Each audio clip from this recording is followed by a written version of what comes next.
Subscribe to our YouTube channel and press the bell icon to get the latest updates.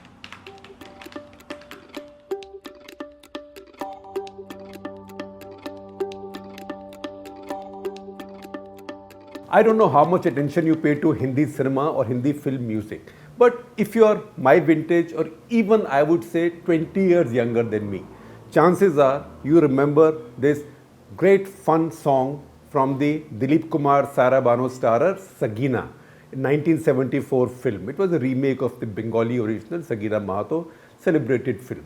So Majroor Sultanpuri wrote the lyrics for this movie, and the line that I remember, that I recall in the context of what this week's national interest is talking about is आग लगी हमरी झुपड़िया में हम गावई मल्हार देख भाई कितने तमाशे की जिंदगानी हमार. Dilip Kumar sings it.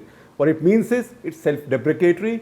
It says my hut is on fire, my home is on fire, but I'm merrily singing the malhar. Malhar, as you know, is the happy raga of rains. देख भाई कितने तमाशे की जिंदगानी हमार. See how much fun my life is and envy me for it. So let's leave it there. I will bring you back to it as we conclude this week's national interest argument. Now this week actually has been an interesting one because much debate has been there on whether you can criticize the Modi government or not, because the story came out about a group of ministers that was set up to figure out how to control the media. Now we know that this happened in the month of June, when the Chinese had come knocking rudely and we had lost lives and they had lost lives and both armies were piling up tanks and artillery guns, etc., etc. Million plus migrants were walking back home in the great tragedy. Also, India's coronavirus graph was going up like this, like a hockey stick. In the middle of that, Government of India, 9 ministers in Modi cabinet were holding this flurry of meetings. Anyway, so what was the threat there? The threat there, obviously a meeting like this, a document it produces, we have the document, at least what's been leaked, that will not say that CBI, ED or other such calamities will come visiting you. Those things happen in silence. Those things are not put in writing. But it held out the grave threat of color coding journalists. If you are with the government, one color. If you are against the government, one color. If you are fence-sitters, another color, right? Now, so big risk was being color coded. And then if you were coded the wrong color, terrible things could happen to you. Or at least you could draw that conclusion. But I want to explain this week why our life as political commentators now is rough on both sides. Because we are damned if we criticize or attack the government of the day, because we can be painted in the wrong colors. But we are also cursed if we question the opposition, because when that happens, the immediate response is, yeah, we know very well. This is what independent media is supposed to do, not question the government of the day, but question the opposition. And it is because of this that I've been also, with my thick skin, I've been frightened of talking about the Congress party, Rahul Gandhi, the state of the opposition for the past several weeks, and week on week as the party has declined, it's lost its way, its people are leaving. I have frankly, quite truthfully, been afraid of criticizing it or questioning it, but no longer. I think these questions now have to be asked. So mindful as I am of the hazards of facing the underdog's fire, let me raise a few questions. You see, we are now complaining about, what are the things we are complaining about, or what are the things that say the opposition is complaining about or wants us to complain about vis-a-vis the Modi government. This is undermining of institutions, misuse of the agencies, sectarian and socially discriminatory laws, use of provisions like sedition as if they were parking tickets or challan for jumping red lights. Anybody who irritates you, sedition dal do uske upar, life sentence. Or railroading legislations through parliament, even setting up a group of ministers, a powerful group of ministers to control the media or to answer media criticism or to smother media criticism. Would all of this have happened if the Congress party had 100 MPs in the Lok Sabha? It's a cruel question, but it's a question that needs to be asked. Or if the UPA had a strength of about 130, 150. Modi government could have still had its majority, but that would have been a credible opposition. Now, in a democracy, the primary accountability for respecting the institutions, citizens' liberty, and constitutional guarantees lies with the ruling party. But it is also the primary responsibility of the opposition party to fight for these. For this, it is also a responsibility of the opposition parties to keep themselves strong, to do their jobs, not to wait that now somebody else is in power, there is no chance of my coming to power, so let me chill. Meanwhile, ek din power will come to me. It doesn't happen like that. Power doesn't come to you like that. And that is what it looks like has been happening right now to Congress party. Now, go back and see how the opposition behaved when the Congress party was in power. Whether it was the Lohiyites or it was the BJP, it was even the much tinier Swatantra party, tiny but very smart MPs and parliamentarians who could argue and who could get facts. Later, the socialists, Jan Sangh and the BJP, they always were at the throat of the ruling party and the government of the day when the Congress was in power. Congress has now been in the opposition a long time. Congress can't say that we have no experience of being in the opposition. They were in the opposition 6 years, Vajpayee rule. They were in the opposition now. They've been in the opposition 7 years in the Modi rule now. So this generation of Congress people has spent half a political lifetime in opposition. So they can no longer say we don't know how to be opposition leaders. So they can't wait. Now, I will also quote the example of 1984. People say, opposition says, but Modi government has such an overwhelming majority, how can we fight it? Remember, in 1984, Rajiv Gandhi got 413 seats. He swept that election so completely that he boasted after the election, I think in an India Today interview, where he said that for the opposition, we have declared the 10 plus 2 plus 3 formula. Remember, that was the formula for our school and college education. He said 10 plus 2 plus 3. Why? 10 Janata Party, 2 BJP, 3 I think socialists. So 10 plus 2 plus 3. That BJP was left to 2 seats. But within a couple of months, that opposition, completely defeated, wounded, punch drunk, raised itself on its feet and was in the ring and up for a fight. By the middle of 1985, less than within a year of that election, they were also at Rajiv Gandhi's throats. In fact, troubles for Rajiv Gandhi over the Shah Bano case and over Mandal Commission started in 1985 itself. And from there, the opposition built up and made his life impossible until he lost power and majority. And the fact is that since he lost his majority in 1989, the Congress party has not been able to win a majority in national parliament. Once again, I take you back to Rajiv Gandhi's times. When Rajiv Gandhi got into real trouble, he also got irritated with the media. Every government gets irritated with the media, and every government tries to pull out some dirty tricks to control or discipline the media. So what did Rajiv Gandhi do? He came up with this infamous anti-defamation law. He came up with that bill, and there were protests by journalists. See how the opposition joined those protests. See how strongly did the opposition rise to the media's defense, because defending press freedoms is a low-cost, high-reward business. They knew what was good for them, they did it. The party in the forefront of this was the BJP. Rajiv Gandhi got even more vindictive. He went after the Indian Express. So his goons, Congress goons, actually infiltrated the Indian Express Employees Union and orchestrated a strike in the paper so the paper would stop publishing. This is when Arun Shourie was there and the Express was giving him a lot of trouble.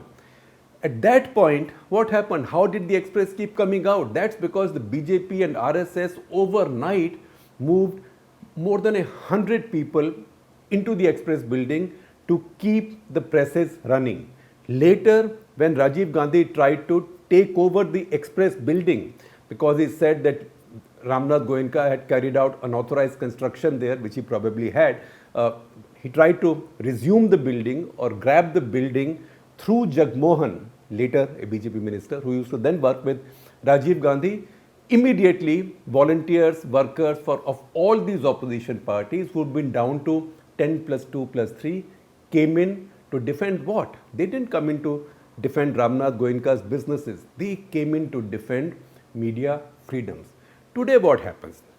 Today, undermining of the institutions, sectarian laws, railroading of bills in parliament, attacks on free speech, etc., etc. What does today's opposition do, especially the Congress? They write tweets. They write tweets, and then in every fourth or fifth tweet, they will also taunt the media, one for not attacking the government enough, as if it is the media's responsibility to remove the government of the day and install Congress party back in power, or for daring to question the opposition. But as I said earlier, in a democracy, responsibility also lies with the opposition. As I analyze it, if the governments are sins of commission, the oppositions today are the sins of omission. They are just missing in action.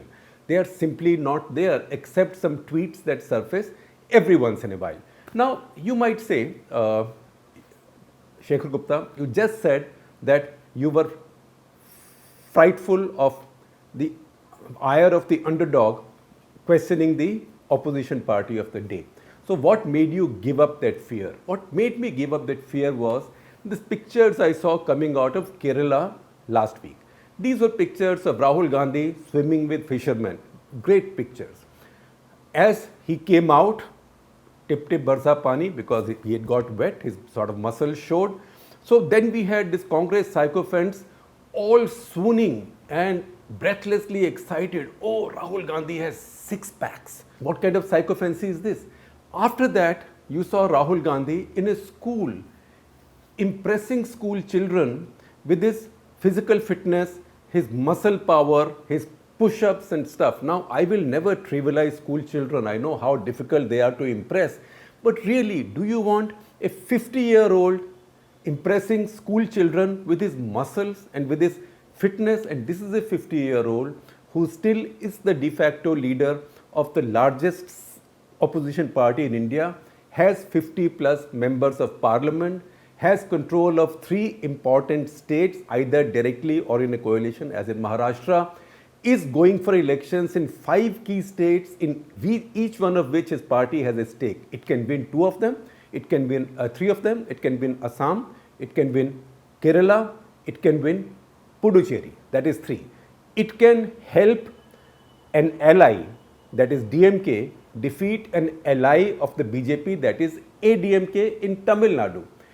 It can help an adversary, that is Mamata Banerjee in West Bengal, defeat a bigger adversary, the enemy's enemy, that is Narendra Modi's BJP in West Bengal. In the middle of all this, you see him cavorting in Kerala and visiting his constituency, etc., etc., and all his fan followers celebrating these pictures and his muscles and his muscle power. In politics, muscle that matters is the political muscle, votes, seats, voice. Where are you present? When BJP was down to 2 in Rajiv Gandhi's times, they would fill up Jantar Mantar every 3rd day with protesters. Congress people are either holidaying or writing tweets. And while he is cavorting like this in Kerala, I don't want to deny anybody lighter moments in life, and politics should not be a deadly, serious, boring business. You can have fun in politics, but not when your so-called G23 is meeting in Jammu and pretty much announcing rebellion, when you already have Anand Sharma raising questions on the record about your choice of alliance partners in West Bengal, when you have Ghulam Nabi Azad standing up and praising Narendra Modi again and again. Now, I know what the answers to all this is, because answers to all this will be counter questions. What do these G23 count for? Can they win even a single seat? What are they without the Gandhi family? It's all very true. But then all his party people who are frustrated with him now, they may or may not say so, are not like this. He also has his party's strongest leader right now in his state, that is Amrinder Singh. because he has an overwhelming majority of his own. Unlike, say, even in Rajasthan, where the majority is wafer thin and the party there has dissensions. But in Punjab, no. But you have a situation, the ultimate irony, where a party with a chief minister with an overwhelming majority is continuously losing all leverage to the extent that he has almost no leverage left in the key issue of the day, which is farmers' protest in his state. Because we know that the real impulse, the real fuel for the farmers' protest is coming from his state in Punjab. He's been left to his own devices. If this carries on like this, you have to put yourself in his duties and see where he will end up. Either he will lose all his political capital, which is one possibility, or he will get frustrated and look for his options. I am saying this even though I know there is risk of getting angry denials from him. But I don't know his mind. I am only trying to put myself in that position. How can the Congress go on without a real president for so long since Rahul Gandhi gave up, taking up the ownership or responsibility for the 2019 defeat? 2019 was 2 years back.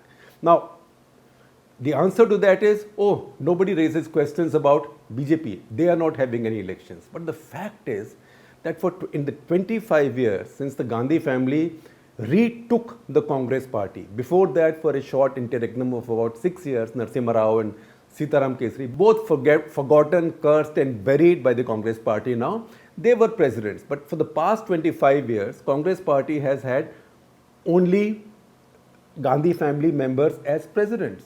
But look at the BJP, whatever you may say about them, but they've had at least 7 presidents in this time. Of those presidents, 3 are serving cabinet members in the Modi cabinet. That is Amit Shah, Rajnath Singh and Nitin Gadkari. That shows that party has depth, and now they have yet another president who has been a cabinet member. Congress today is in a situation where it doesn't even have a living former party president. This is an unsustainable situation. You might say, I don't want to be president. Have someone elected president. The answer to that is, ask BJP why aren't they electing president? Because they have a president. Plus, they are winning. You are the underdog and you are declining. What applies to the BJP cannot apply to you. Now, I also know that Congress people will counter what I am saying about Rahul Gandhi with the following. Number one, who else can lead the Congress party and keep it together? Good point. I might even agree with it. Actually, I do agree with it. Number two, who else in the Congress party has the fire in his belly to fight the BJP and the RSS as frontally, as openly as Rahul Gandhi does? Good point. I will even concede that. Number three, all these G23 types, what are they doing for the party? What have they done for the party except take favors and largesse from it? And all they want right now is Rajya Sabha seats or some sinecures even when they are in the opposition. I will concede that also. So the counter to that, further counter to that is that when you look at all this and you walk with these points, you still end up in a cul-de-sac. You still end up at the end of the road with nowhere to go. And then again, the same questions come and stare you in the face. If that is the case, why does he not take over the party as the president? If that is the case, why does he not start rebuilding the party? Because the party is now declining and his vote bank is frittering away. Even his loyal vote bank is now being slowly taken away by other parties like NCP in Maharashtra and Kejriwal's Aam Aadmi Party in many other places. So my moment of truth last week, or epiphany as you call it, which helped me shed my fear of the opposition. Laugh at me if you so wish, but go ahead. What made me shed my fear of questioning the opposition or the Congress party or Rahul Gandhi in particular were these viral worthy pictures coming out of Kerala. And they all went viral because these pictures were viral worthy. Were they vote worthy? I don't know. We shall know in the course of time. And this reminded me of something that I had heard a long time back and which keeps coming back to me in some context or the other. Because these were such wonderful lines written by lyricist Masroor Sultanpuri for Dilip Kumar in that fine movie, Sagina. And the line was, Aag lagi hamri jhupadiya mein, hum gawai malhar, dekh bhai kitne tamashe ki zindgani hamar. That my hut is on fire, but I am singing the merry rain raga of Malhar, see how much fun is my life. That seems to be Rahul Gandhi's approach to life and politics right now. So I apologized to Majroo Saab for having stolen his line, but no Rahul Gandhi, no apologies to you, no sorry to you. It does look like this line was actually written for you.